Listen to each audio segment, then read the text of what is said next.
church full of fellow officers, representatives of departments from many states, some from across the country.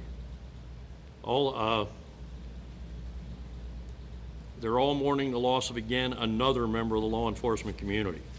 I pray every day that in my lifetime, what's left of it, I will see no other police officer have to make the ultimate sacrifice for his community. I also want to thank all of you who come out here together tonight so we could present these two long overdue awards to two members of the Village of Addiston Police Department. The Medal of Honor will be presented posthumously to Marshal Henry Knapp and the Purple Heart to Lieutenant David Ponner.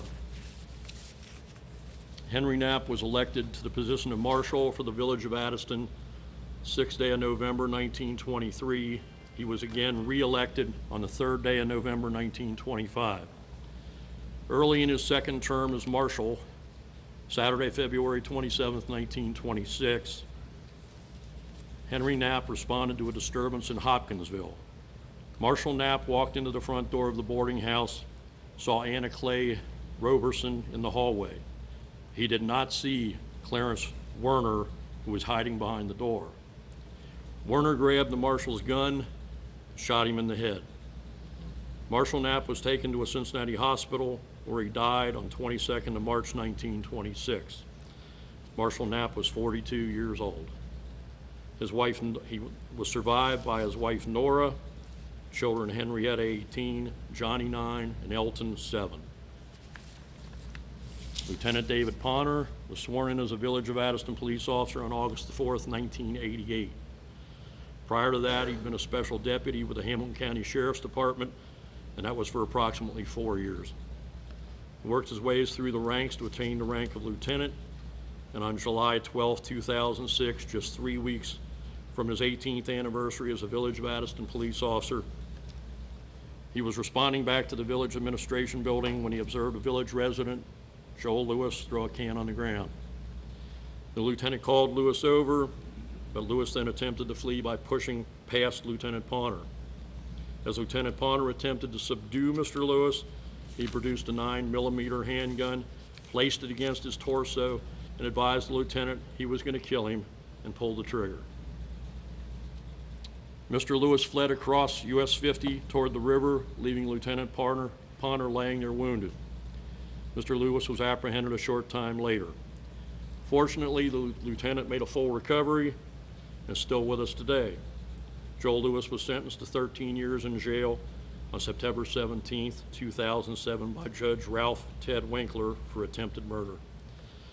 Lieutenant Ponner was instrumental in having the Village of Addiston purchase bulletproof vests for all members of the police department, and that decision, in my opinion, prevented Lieutenant Ponner from being the second officer killed in the line of duty in the Village of Addiston. Lieutenant Ponner resides in Delhi with his wife Kat, son Casey, and daughter Emily.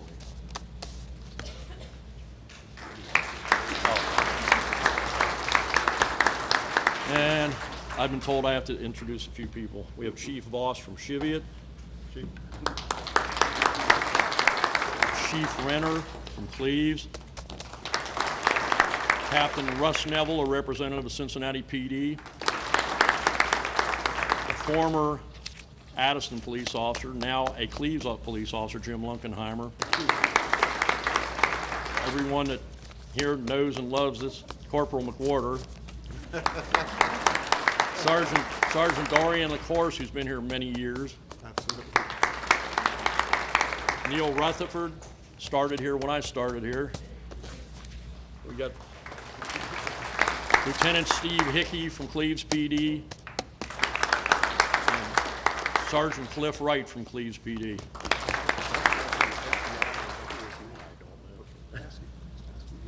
And we have a representative from the FBI. I'm not familiar with your name, sir. Would you stand up? Kevin Cornelius, with the FBI.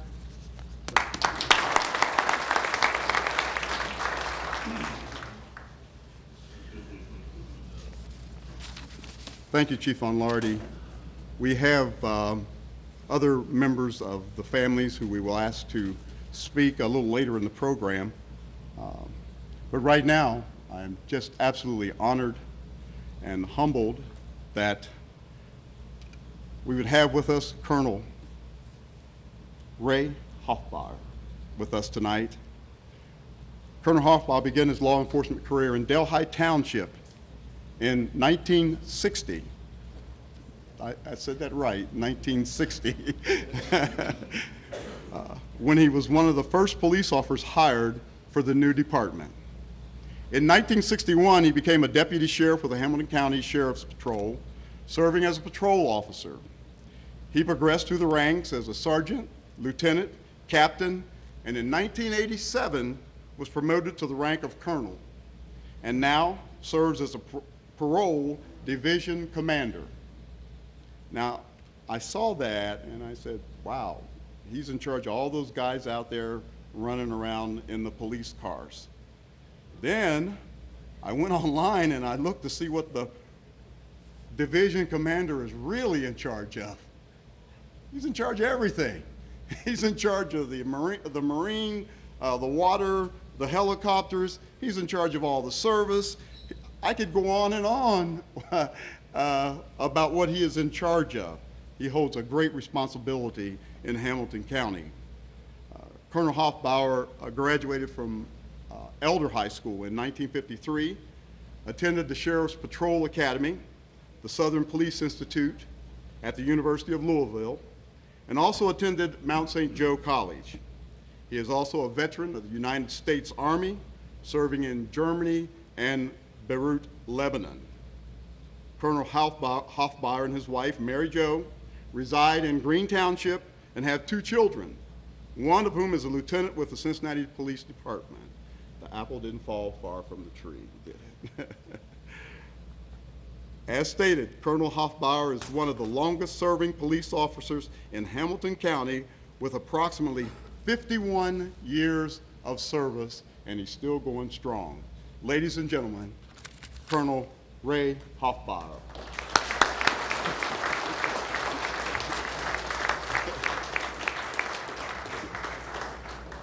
Thank you, Mayor, for that wonderful introduction. You know, the trouble with being one of the last to speak is usually everybody says most of the things that you were going to say, and you stand here with almost nothing to say. It's sort of like being Elizabeth Taylor's 5th husband on her wedding night. You know what to say and you know what to do, you just don't know how to make it interesting.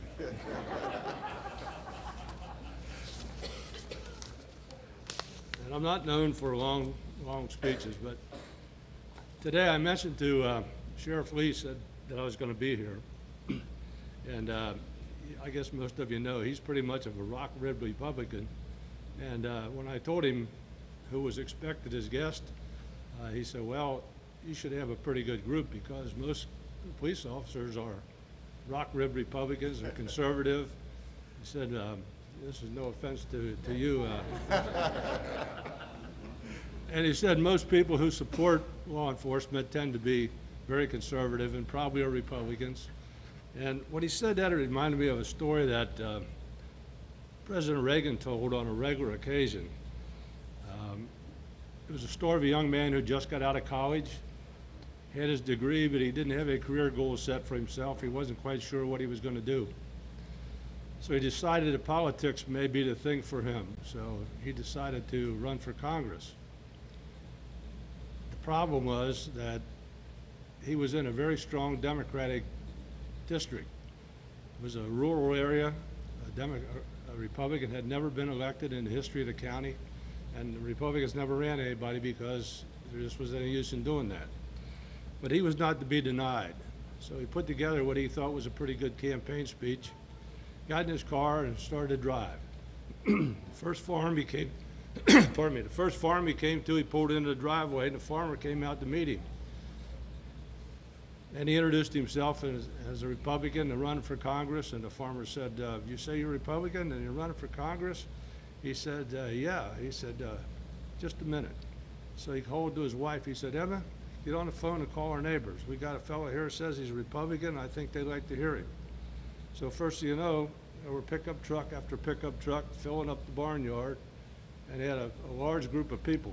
So the guy thought, this is great. First speech I'm going to give. This place is loaded with people. What more could I ask for?